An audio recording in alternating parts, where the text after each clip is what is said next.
안녕하세요. 안녕하세요. 세일러 콘텐츠 에디터 원희, 에디터 영준입니다. 요즘 재미있는 한국 드라마가 정말 많이 방영되는 것 같은데요. 맞아요. 네, 그래서 오늘 영상에서도 따끈따끈한 한국 드라마 신작 MBC 에브리원 제발 그 남자 만나지 마요를 영업하려고 합니다. 네, 제발 그 남자 만나지 마요는 사랑은 하고 싶지만 오답은 피하고 싶은 서지성이라는 인물이 조상신이라고 불리는 AI 냉장고를 만들면서 이제 펼쳐지는 일들을 그린 로맨틱 코미디인데요. 이제 인터넷 커뮤니티 같은 데서 보면은 상상을 초월하는 되게 쓰레기 같은 연인의 문제나 비밀을 우연히 알게 되면서 미래에 화를 피한 사람들에게 조상신이 도왔다라는 표현을 흔히 쓰잖아요. 그렇죠. AI를 통해서 이제 걸을 사람은 미리 피할 수 있게 된 주인공들의 이야기를 통해서 오답을 피하면 과연 우리의 인생이 완벽해질까 이렇게 좀 묻는 작품이라고 보면 될 것 같아요. 출연진은 이제 송하윤, 윤보미, 공민정, 이준영, 주우재, 이시훈, 김태겸, 김경일 이렇게 이제 출연을 했고요. 매주 화요일에 한 편씩 방영하는 10부작 드라마고요. MBC 에브리원 채널에서 방송을 한 다음에 MBC에서 월요일 날 재방영을 합니다.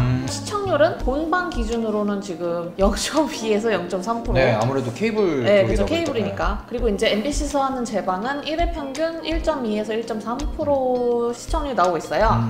지금은 2화가 에브리원에서 방영을 네네네, 한 그렇죠.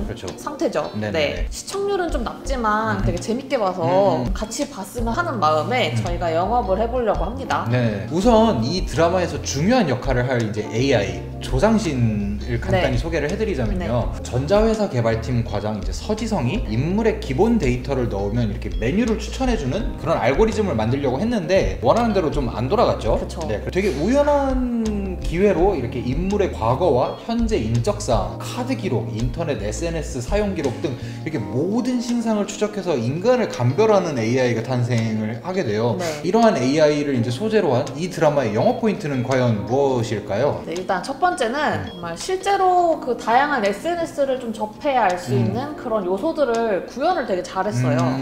일단 공식 홈페이지에서 SNS로 인물들을 소개하는 소개란이 있는데 그것부터 가지고 아주 찰떡으로 되게 잘 붙여놨습니다. 네, 약간 그 SNS 자체를 약간 캐릭터화하면 이런 그렇죠, 느낌이겠다 그렇죠. 싶은 네. 게 있죠. 사실 이 SNS가 여러 개가 있는데 풍기는 분위기가 다 다르잖아요. 그렇죠. 그거를 되게 잘 이용을 해서 이 인물을 딱 한 줄로 한 번에 소개하는 그렇게 좀 사용을 잘한 것 같아요. 송하윤 배우가 연기한 서지성은 카카오톡이라고 소개를 했어요. 이야기의 중심이 되고 이제 화제의 중심 같은 약간 그런 느낌? 윤보미 배우가 연기한 문예슬은 살아있는 네이트판의 신화라고 이제 써있거든요. 이거는 근데 진짜 공감이에요. 한에서 이제 볼 법한 그런 똥차 콜렉터 같은 네, 느낌이잖아요. 그렇죠. 네. 네네. 그리고 이제 공민정 배우가 연기한 탁기현은 트위터라고 설명을 해놨는데 자기 신념이 되게 뚜렷하고 말을 조근조근 하면서 할 말 다 하는 네, 그런 하고 팩폭 싶은- 스타일. 네. 이준영 배우가 연기한 정국희는 싸이월드라고 표현을 했어요. 싸이월드 같은 경우에는 굉장히 올드한 그런 올드보다 이제 아예 없어진 네네네, 그런 그런 느낌인 거죠. 느낌이잖아요. 사실 그래서. 여기서도 인터넷 잘 안 하고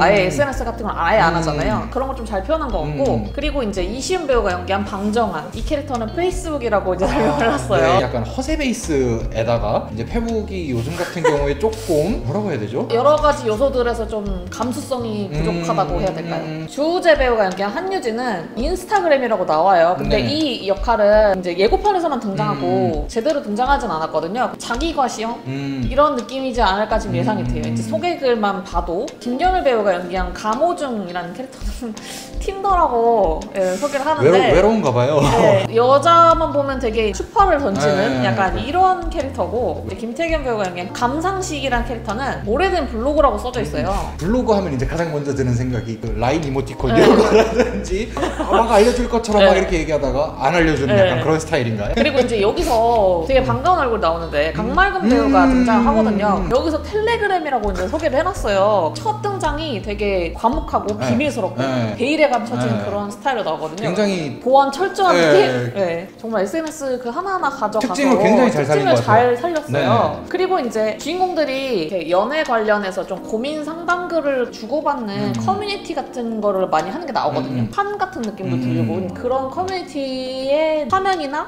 그런 커뮤니티 분위기 분위기도 좀 되게 잘 구현을 했고, 소재들이 인터넷 커뮤니티에서 한 번쯤은 봤을 법한 인물이라든지 아니면 그 사건이라든지 댓글이 정말 잔뜩 달릴 것 같은, 그렇죠. 네, 그런 것들을 묘사를 되게 잘했어요. 또 이제 인터넷상에서 대두되는 문제들을 다루는 부분에 있어서도 그 커뮤니티나 좀 SNS 관련해서 사전 조사를 되게 많이 하셨구나, 약간 이런 느낌을 되게 많이 받았거든요. 네, 그리고 이제 두 번째 영업 포인트, 주인공이 겪는 사건 사고들이 굉장히 구현이 사실적이어서 정말 보면서 하이퍼리얼리즘이다라는 생각이 좀 많이 들었던 것 같아요. 두 개 에피소드에서 네네네. 좀 각각의 두드러지는 그런 사건들이 있었는데, 첫 번째는 이제 문예슬의 남자친구와 관련된 사건이 있었어요. 문예슬은 정말 이제 남자 보는 눈이 없어가지고 쓰레기 같은 남자친구를 계속 만나왔거든요. 그리고 이제 되게 퍼주는 스타일인데 그 남친들한테 퍼줘가지고 신용불량자예요. 신불자가 지금. 돼요. 네, 그런데 이제 또 새로운 남자친구를 만났는데 이 남자는 달라 이러면서 자기가 이제 돈을 빌려서 투자금을 주려고 하는 거예요. 근데 이제 조상신의 도움을 받아서 확인을 해보니까 이 남자가 양다리를 넘어서 완전 문어다리인 거예요. 한 여자친구한테 받은 선물을 이 여자친구한테 주고 이 여자친구한테 받은 선물을 이 여자친구한테 쓰고, 약간 이렇게 돌려막기를 하는. 네. 거기다가 이제 모든 그 여자친구들한테 사업상의 명목으로 사업금 돈을 약간, 뜯어내려고 그런 되게 악질 사기꾼인 거죠.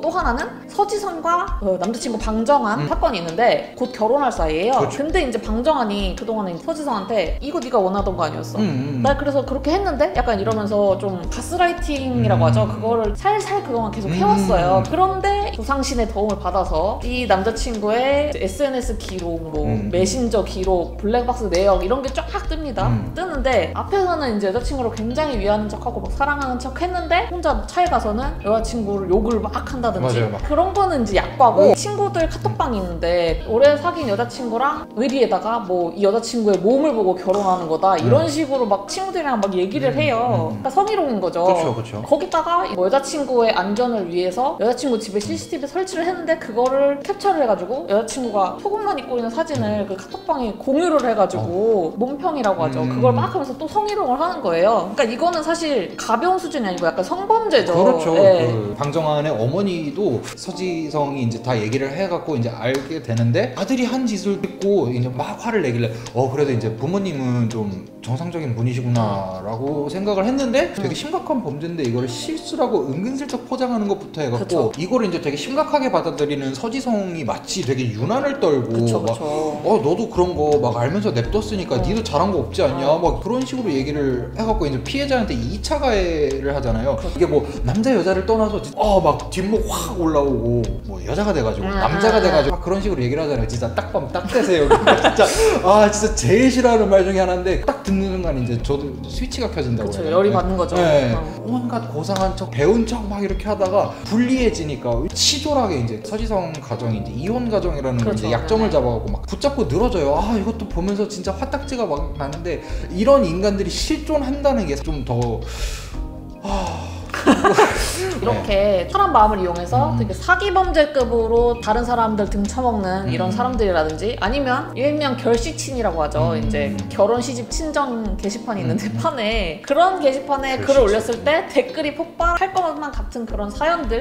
네, 그리고 요새 대두되고 있는 그 성범죄 문제까지 집어내서 현실고증을 되게 잘했어요, 이거를. 근데 또 이거를 배우들이 연기를 너무 잘 살리셨어요. 진짜 완전 화딱지가 나게 진짜 하이퍼 리얼리즘이 장난이 아니거든요. 네, 그래서 저희가 지금까지 이렇게 그렇죠. 이제 막 배우들이 열내는 연기를 더 거예요. 잘하시니까 감정이 막 네. 우러나더라고요. 네. 네, 이 드라마는 앞으로는 어떻게 될까요? 예고편을 보면서 이제 조금 예상을 해보면, 서지성과 이제 정국희의 러브라인이 어느 정도 암시가 됐잖아요. 만약에 이제 둘이 연인 관계로 발전을 하게 되면, 서지성 같은 경우는 AI, 뭐 기술 이런 거를 굉장히 믿는 쪽이고, 정국희는 정반대란 말이에요. 그래서 이제 그거에 관한 갈등 같은 게 있지 않을까 싶은데, 다만 이제 지성이 같은 경우에 이제 막 결혼을 이제 파토낸 상황이고 마음의 상처가 굉장히 크잖아요. 제발 이 러브라인에 좀 설득력이 있었으면 좋겠어요. 국희한테 빠지거나 이제 좀 가까워지는 그런 확실한 계기가 있었으면 좋겠어요. 그리고 3화 예고편에서 흔히 주작글이라고 하죠. 근데 그걸로 이제 약간 서지성을 저격하는 듯한 장면이 좀 나와요. 인터넷 커뮤니티의 순기능도 되게 많이 보여줬지만, 이렇게 좀 어두운 면모와 함께 그로 인해 억울한 일을 당하는 피해자들에 대해서도 조금이나마 다루지 않을까 싶어요. 이제 앞서 이제 말했다시피 이 작품이 시청률은 조금 저조해요. 근데 소재 자체가 20, 30대들이 이제 굉장히 공감할 만한 내용이라고 생각을 해서, 이게 스트리밍 쪽이라든지 아니면 이제 인터넷을 좀 열심히 쓰시는 분들 아. 사이에서는 입소문을 타지 않을까 예상을 해요. 그 멜로가 체질도 약간 네. 그런 느낌의 드라마였잖아요. 네네네. 그리고 이제 SNS에서도 이미 재밌다는 반응이 꽤 올라오고 있어요. 그래서 의외로 시청률과 별개로 화제가 될 작품이지 않을까라는 생각이 들고, 개인적으로는